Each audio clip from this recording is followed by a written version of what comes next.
o pecado no céu. Vamos agora a esse aspecto, meus amados. Muitas pessoas pensam que o pecado se originou no jardim do Éden.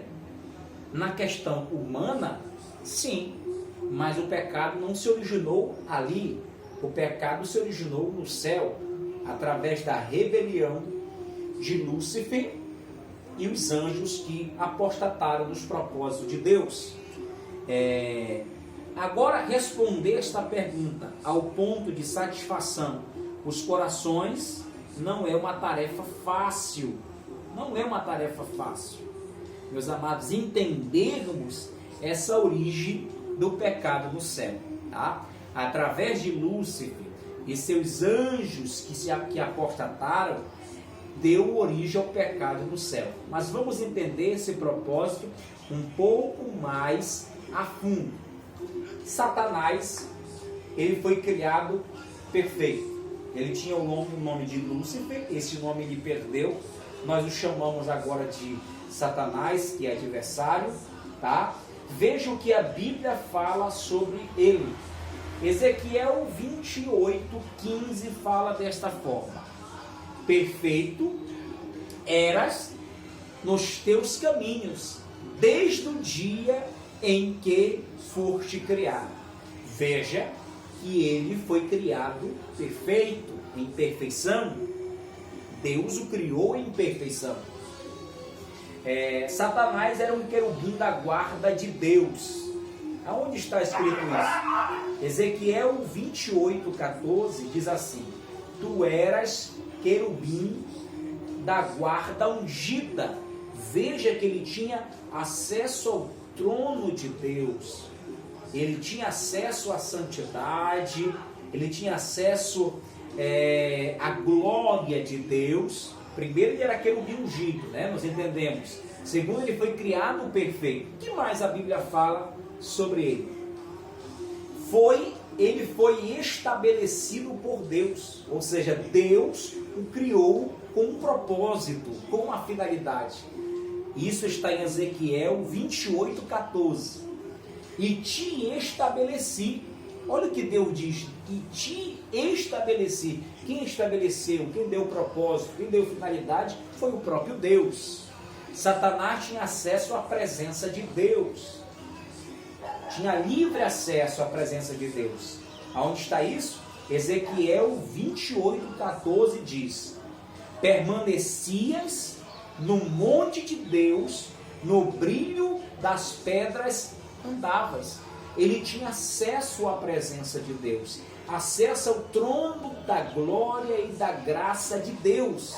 Então ele era um ser de uma autarquia muito grande, de um patamar muito grande, elevado, de uma autoridade muito grande, estabelecida pelo próprio Deus. Satanás pecou contra Deus. Ezequiel 28:15, meus amados, olha o que diz: até que se achou em ti iniquidade. Aqui começa a origem do pecado. Ezequiel 28:15 fala que ele tinha iniquidade, achou iniquidade nele, ele começou a projetar uma rebelião. Ele começou a arquitetar um projeto maligno. E veja que ele não está só neste plano.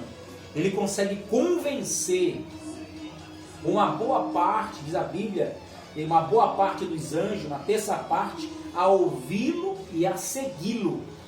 Porque quando ele é expulso do céu, ele não vai só. Então, essa questão de convencer as pessoas não começou agora. Satanás é especialista em convencer as pessoas a fazer o que ele quer e a sua vontade. Isaías, capítulo 14, versículo 13, diz assim: tu dizias no teu coração, olha que o Satanás projetando, tu dizias no teu coração, eu subirei ao céu, acima das estrelas de Deus, exaltarei o meu trono, e no monte da congregação me assentarei. Ele projetou, tentando usurpar o trono de Deus, trazendo uma rebelião contra o próprio Deus, ao ponto de achar que ele seria capaz de tomar o trono de Deus. veja a ousadia, veja o propósito, veja o plano diabólico arquitetado por ele para tentar destruir o trono de Deus. Então você veja que o pecado não começou ali no jardim.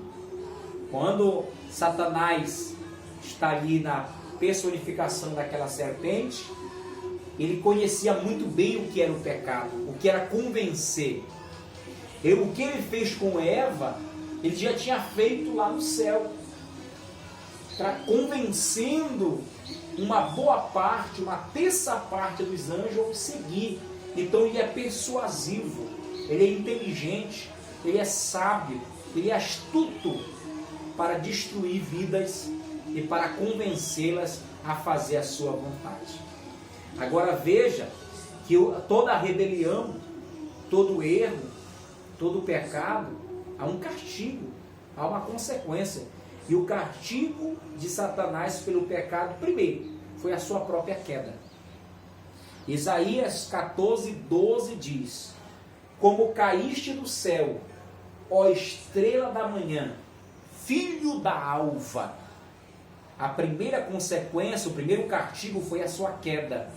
Deus não pôde permitir que houvesse o pecado naquilo que era santo, o céu na sua glória, e Deus então o expulsa do céu.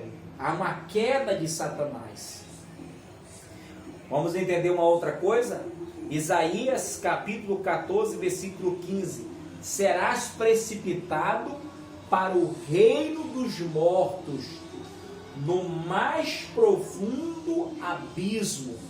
Veja que o destino de Satanás, seja ele o final, como a Bíblia fala, que ele será aprisionado e depois ficará pela eternidade, né? Primeiramente no inferno e depois no lago de fogo.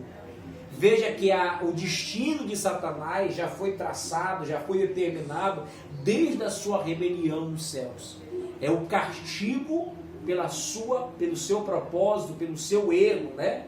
Veja o termo armátia, ele errou o alvo.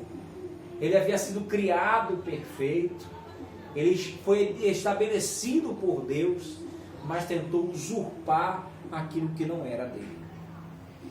A Bíblia fala que o destino dele é o fogo eterno. Mateus 25:41.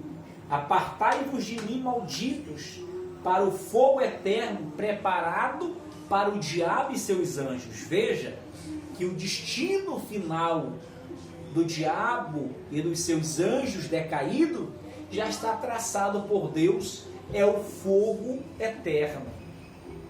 Mas todo aquele que peca e não se arrepende, não pede misericórdia, não aceita a salvação, não quer a salvação, tem o mesmo destino do rebelde, da serpente, do diabo, do adversário, Beelzebul, tantos outros nomes que a Bíblia chama, terá o mesmo destino, que é o lago de fogo.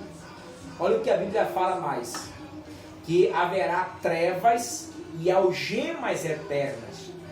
A carta de Judas, versículo 6 diz: e a anjos, os que são guardados, que guardaram seu estado original, mas abandonaram o seu próprio domicílio, ele tem guardado sob trevas, em algemas eternas, para o juízo do grande dia. Tudo está preparado. Destino final dos rebeldes, da rebelião de Satanás, já está determinada por Deus. E a Bíblia fala que ali o bicho nunca irá morrer. Ou seja, será atormentado para todo o sempre. Glórias a Deus que um dia entregamos a nossa vida ao Senhor Jesus, recebemos o perdão de nossos pecados e o nosso destino foi mudado. Agora não teremos mais o destino inferno. O nosso destino agora é o céu de glória. Vamos entender mais uma coisa, falando sobre o pecado. O pecado agora na terra, não mais no céu, mas na terra. O pecado veio através da desobediência do primeiro casal, Adão e Eva, no jardim do Éden ao ceder à tentação de Satanás, como nós já falamos. Aqui começa o pecado na terra. Agora nós vemos que, por um lado, o diabo ele achava que através da desobediência do homem não teria mais jeito, não teria mais solução, que ele havia destruído o projeto de Deus para o homem. Mas a Bíblia fala que existe a redenção para o pecado. A redenção vem através de Deus, ou seja, através da morte vicária de Jesus Cristo. Deus enviou o seu Filho e através da morte vicária de Cristo nós temos a redenção de nossos pecados. Olha o que diz Romanos capítulo 5, versículo 19: porque como pela desobediência de um só homem muitos se tornaram pecadores, assim também por meio da obediência de um só muitos se tornaram justos. E esse obediente foi Cristo. Eu acho lindo o termo que diz lá em Filipenses: foi obediente até a morte, e a morte de cruz. Ele foi obediente até o final para cumprir o seu propósito. Meus amados, vamos agora aqui falar um pouco sobre a nossa conclusão. Falamos sobre o pecado, o termo do pecado, falamos sobre algumas concepções, tá? E aqui entendemos uma coisa interessante. Romanos capítulo 8, versículo 1. Agora, pois, já nenhuma condenação há para os que estão em Cristo Jesus. O pecado não tem mais o poder sobre a nossa vida. Apesar de sermos pecadores, somos pecadores gemidos pelo sangue de Jesus. E o agrilhão da morte do pecado foi quebrado através do sacrifício de Jesus. Hoje somos nova criatura na pessoa de Jesus Cristo. Espero que você tenha aprendido um pouco, não falamos tudo, mas um pouco nessa videoaula sobre a armatologia, ou seja, a doutrina do pecado. Deus abençoe você que está aqui acompanhando aqui pelo nosso canal. Se inscreva para que você possa acompanhar todos os nossos vídeos. Clique aí no sino, deixe o seu like. Que Deus possa abençoar todos vocês na pessoa de Cristo Jesus, nosso Senhor e Salvador. A paz do Senhor. Amém.